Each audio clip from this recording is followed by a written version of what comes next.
We are planning our first Disney World trip this year for later this summer, and I am so excited about it. We've been saving for several months and we've been spending money to prepay for our trip.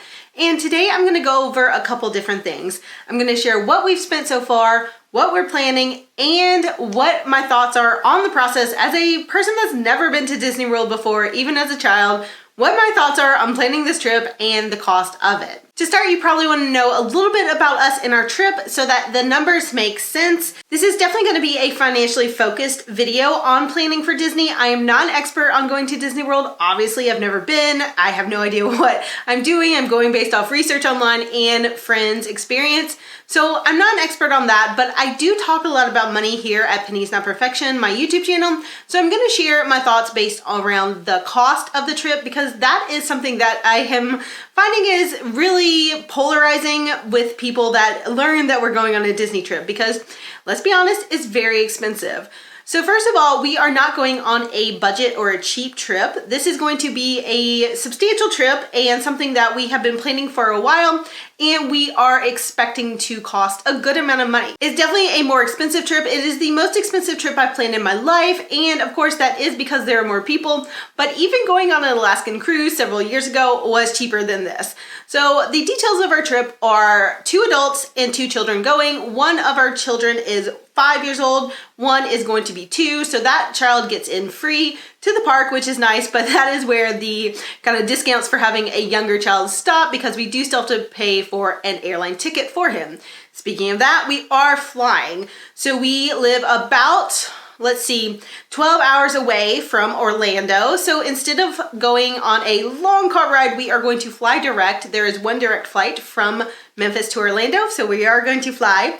Very excited about that. It's going to be much nicer. And then we are also staying in 4-star resorts on the Deluxe side. When I started planning our trip, I did not know that there were different levels of Disney resorts, which kind of makes sense. Of course, there are for different budgets.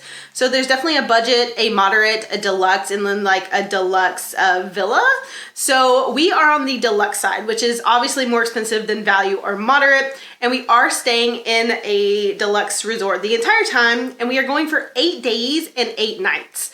So it's a little bit over a week, and we are planning to do 2 days at each park. The trip is going to be in the summer, which I think is definitely the busier time, and prices are a little bit higher. And also, it's just when we could go because we are going with some friends and they have a schedule as a teacher where they could only go in the summer. So we are going in the summer. The good thing about going with our friends, they have 3 kids and 2 of them are very close in age to our 2 children. They are lifelong friends of ours and they also are Disney experts. So it's kind of like we have an unofficial travel planner because they know so much about Disney. They are like experts and they're very good at planning. So that is our way of saving money because we're going with them instead of using like a travel planner that Disney has a ton of that can help you do the same things. We're just using our unofficial one, which is our friends who are going on the trip with us. That's a little bit about our trip and the details. I have my phone with all my notes. So I'm gonna go over what we're actually spending and what it would cost otherwise and where we've saved money. So let's look at the numbers of what we're actually spending. I have my phone with all my notes and what we're spending. And we have paid a lot already on this trip. Some of the bigger chunks of things we've paid for. So let's look at what we've done. Like I said, we are flying. So we have booked our plane tickets. That was kind of one of the first things that we did. And because there's a direct flight, I was really excited about that because 12 hours in the car would end up being 14 or 15 with my kids. And that's just one way. And then we have to come back. And honestly, that would have really, really diminished the experience for us and our stress levels, anxiety. I don't mind driving, but if it's over about like 5 hours, especially with kids, I'm gonna fly. It's just so much easier. So having a 2-hour direct flight is amazing. Well worth it. Like we haven't even gone yet and well worth it. And our kids have flown before. We flew to a wedding before in North Carolina. So we have experience flying with both of them. And a 2-hour flight is nothing. Like it's gonna be so easy and wonderful. Really excited about that. So we did decide on that, but if we wanted to save money, we could have driven probably and saved a chunk of money, but honestly, it's gonna be worth it to fly. I did do a little bit of travel hacking with our flights. We got a $200 credit card statement from the credit card I signed up for, so we subtracted that. And then I did have about $700 in gift cards that I redeemed over time from Fetch Rewards. I've just kind of been like saving them up as I get some points. I redeem them for a Southwest card, and then I redeemed all of those at once when I booked our tickets. And then I also had, what did I have? And then I also had enough points to get one flight free. So I put 12,000 points on Southwest. That's the airline we're flying. I put 12,000 of my frequent flyer points onto the ticket. So I paid for one ticket on its own. So all in all, our plane tickets, the actual value or cost of what it is. And so we actually paid cash value.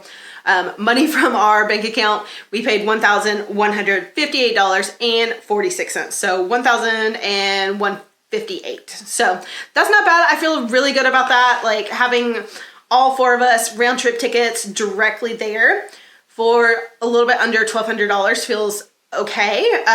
Thankfully I had some gift cards, statement credits, and some frequent flyer points I could put on that. So cash wise, we're just out like $1,200. So that works for me. We also booked our park tickets already and paid for those. So we have booked a few things that we haven't paid for yet, but one of the things that we booked and paid for immediately, like when we booked them, was the park tickets. So we paid $2,101.99. So we did go on a third-party website instead of Disney Direct. So we went on Undercover Tourist and we purchased them there. There's another one that we were going to use there was another one that our friends sent us to use where it was cheaper, but I dropped the ball and missed when they sent it. So I had checked it like 2 weeks late and the price had gone up. So Undercover Tourist ended up being the cheapest at the moment. So that's where I booked them. It was still $116 less than doing it on Disney's website. And the park tickets worked the same, so it didn't really matter to us. And saving $100, $116 was fine for me. And we did purchase 8-day tickets for myself, my husband, and my daughter. My son is 2, so he gets into the park for free, which is, hey, I'm happy about that. That is one of the reasons why we decided to go at this time, because at least one of our tickets was free, and my 5-year-old's gonna love Disney, so it just feels like a fun time to go. And that is one of the things that we've already paid for, so $2,100 basically for park tickets. And then the other thing that we have booked is our stroller. So we are going to rent a double stroller. We only have a single stroller because I haven't used a double stroller ever for my kids, but I've heard that even the older kids in Disney get super tired, so we want to have a stroller for both kids. I looked into renting them like at Disney from the park, but you can't take it out of the parks. So every day when we would leave, we would have to leave it there and then get our kids back to the resort or wherever we're going, and that just sounded like a nightmare. So I did book it from a third-party Scooterbug Rentals, and I found this through a Disney like influencer on Instagram. So there's a ton of these Disney influencers, and I've learned a lot from them. And I also used one of their like discount codes, so they got some sort of commission, and I saved $11 on my rental, which was fine for me. The other benefit of doing it with a third party is they will drop it off at our hotel. So when we get there, the stroller will be there, and then they will also pick it up from the hotel. So it's like, that sounded amazing. Like, that is so wonderful. Please, by all means, I don't have to drag it through the airport, and it'll be there when I get there, and I can take it wherever I need to go. Sold. And the cost for that, minus the $11 discount that I had, was only $105.44. So $100, basically $105 for a stroller that I can take everywhere, and it's dropped off and picked up for me. Sold. Like, that sounded so easy. And definitely some of the things we're doing on this trip are, we're paying for convenience in a lot of ways, and I'm okay with that. So $100 for the convenience of them dropping it off at our hotel and picking it up, and I can take it where I need to. Wonderful. We did have the option, a friend offered to let us use their double stroller, but I had already booked the stroller on the Scooterbug website, and I realized that the convenience level was well worth $100, so that's what we're doing. And that is everything that we've already paid for. So cash out of our pocket so far is $3,365.89. That is what we've actually paid for already, and that does not include so far our hotel and food and all that and stuff. So let's talk about what we still have to pay for. We have booked our actual rooms in the resorts. We booked that through our friends. They are Disney Vacation Club members, which is basically the Disney timeshare thing. I don't understand it. I don't know how it works, but they used their points and got us a really great discount.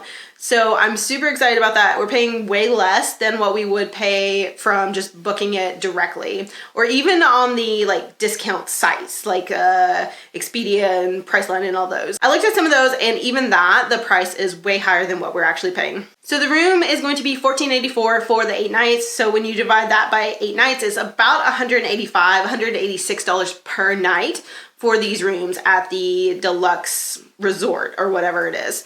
And I looked that up on Disney, and basically it was $5,600 for the time that we're going, which means we're getting a really good deal. Super excited about that. And we are lucky that we have friends that have given us that option and use their points on us. I did look into this a little bit, and you can actually rent points from people that can't go. There is a DVC rental like company that connects people that have this program, this timeshare program, with people that want to use it to get a discount. It's a little bit tricky because like you can only go at certain times and you have to be really flexible about when you're going, but the option is available to people that don't like directly know someone. Then of course you could also just like ask around and find someone that you might know and like kind of work your way into their system as well. I think that there's probably a lot of people that have more like points and stuff than they actually use, which is why there's a whole rental industry around renting the points. I did follow some influencers on Instagram that use the DVC rental thing, which is how I heard about it. And they book theirs for a similar kind of price. It's a little bit more, I think, but because you're going through another company instead of just directly through the owner. But they were getting a lot cheaper accommodations than you could book elsewhere. So that is an option. I'll leave the links of everything I've talked about down below, just in case you're wondering and want to do it yourself. So that's how we got a really cheap room for this trip. So paying $4,000 less for the room is really what's making this trip even doable and affordable for us. So my friends are amazing. I love them. Looking at the actual numbers, I'm like, oh, okay, this is like a dream. How wonderful. So we booked the rooms through them, and we've not paid for that yet. We'll pay them closer to time. Whenever they tell me, I'll just pull the money from our cash that we've been saving and pay them for that. And then the other thing that we have to book is the dining reservations. So I guess like, and all the like special event things that you have to reserve. So that is 60 days out. So we can't do that yet. So 60 days out, you can like book the things you want to do in the like specific restaurants, and that will affect the cost of what we're spending for like food and everything else, but we haven't booked that yet, so I don't really have a like firm idea of what that's going to cost. We've kind of like researched them. We've been watching YouTube videos about different ones to see which ones we want to do, but since we haven't booked them and we don't know yet which ones we'll actually like do, we don't know about that. And then those are things that we pay for when we are there. You book them ahead of time, but then you pay for them there. So that's again something I won't like have paid for until we actually go. I think that you can also use gift cards for that. So we do have some gift cards that we've been like piling up, and our birthdays are coming up soon. So we will be getting birthday gifts for Disney from like grandparents and stuff like that who like to give us gifts still. So we will be getting Disney gift cards for like probably a few $100s, which will cover a lot of the food and like experience stuff. I think that though, even though we're going to do a couple different of the like special dining experiences that you have to reserve, I do believe that we are going to mostly feed our kids just like food we bring into the park. You can bring food and drinks in, and so for them, we're going to do that. We're just going to like grocery shop like normal and make them food and bring it in, because honestly, they don't care enough about food and they eat like little kids. So obviously they're little kids, but they eat stuff that I don't need to pay for Disney prices. So I'm just going to like make them peanut butter and jelly sandwiches and bring in Go-Go's and some fruit and call it a day, because my 2-year-old does not care if he's eating something that cost me $2 versus $20. So that's what we're gonna do for the little ones. And I think because our room will have like a space for us to like keep some food and stuff, we'll be able to make that happen. And then of course, like I'll probably split some of my food with them and share, and then that way we'll keep the food costs down. That's kind of the plan for that once we get there. But of course, I don't know for sure what that's gonna be. We'll probably closer to time kind of try to estimate it once we have booked the dining experiences and kind of get an idea of like what we think we'll spend per day. And I don't drink a ton, so I probably won't be drinking a ton like cost wise, but there are some cocktails I saw on like videos. I'm like, I want to try those. So I'm going to try to like estimate our food and drink budget before we go. but I'm gonna do that later. And then the final thing, I am gonna make sure we have a limited, like we're gonna have some money, but it's gonna be a limited amount for spending on like souvenirs and buying stuff and all of that. I think that's gonna be mainly a gift card budget. So basically whatever we have in certain gift cards is going to be what we can purchase things for. Like if my daughter wants a dress, or if she wants like one big thing, she can get that. And then maybe each one of us gets like one big thing, but we're not gonna buy a bunch of like random Disney stuff. So this video is super long, but if you're interested, I would love to share some thoughts on planning this trip so far. I definitely had a panic moment, like a huge panic moment after I booked our tickets and our plane tickets. Basically, as I was paying for our flights, I was like, should we have driven? Like, was this a mistake? Driving would be so much cheaper, like a tank or two of gas and a hotel room, maybe. That would have been so much cheaper. Why am I doing this? Why am I paying so much for flights? And then I thought about it, like really thought about it, and I realized that 12 hours in a car, which would, with multiple stops and a little one, be like 14 or 15. I realized that it would be so much harder and we'd be so much happier just flying. I was like, okay, let's walk through this logically in the panic moment. Yes, flights can be expensive, but compare that to the other option. Like, yes, you can save money, but on the other hand, you can also spend like 24 hours in a car. Do you want to do that? And I didn't. So I've been trying to like talk myself through the financial panic moments that I've been having, because like I said, this is the most expensive trip I've ever planned. And it's definitely, like we can afford it. We're gonna have a debt-free trip. It's gonna be great. But at the same time, I'm like, wow, we're spending a lot on this. It's had a few moments throughout the planning of where I've like panicked a little bit. Like, was this a bad idea? I think that's also because I underestimated what this would cost. I think originally we weren't planning to maybe go as long, or I didn't know what Disney costs because I've never been, I've never looked into it, I've never cared, like I've never thought about it. So I didn't really know. So I had a number in my head, and that number was thousands of dollars off.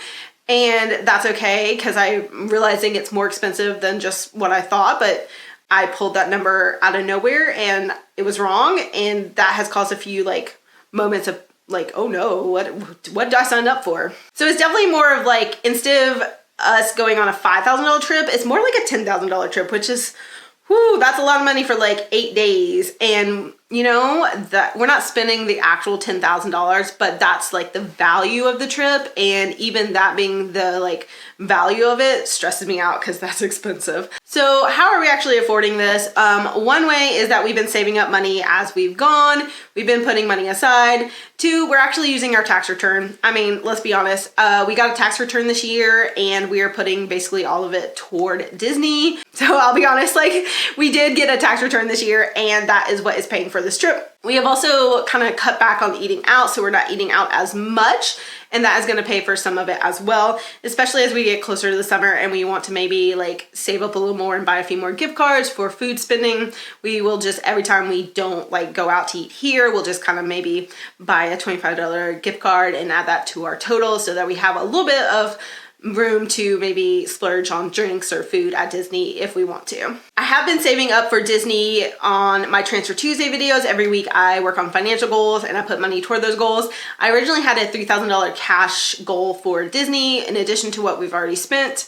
And I think I'm adjusting that down to $2,000 because with the room, the food, and all of the extra stuff and the gift cards we have and are getting, we aren't gonna need that much. So I'm adjusting it down to $2,000. So I'm basically done with the saving and planning part of Disney. Now it's more just of the actual final details and paying for the things that we need to pay for. If you have any tips or ideas or things that we must do at Disney, definitely let me know in the comments because I'm a newbie. I don't know what I'm doing, but I love having fun. So let me know what I should be doing to have the most fun and I would love you forever.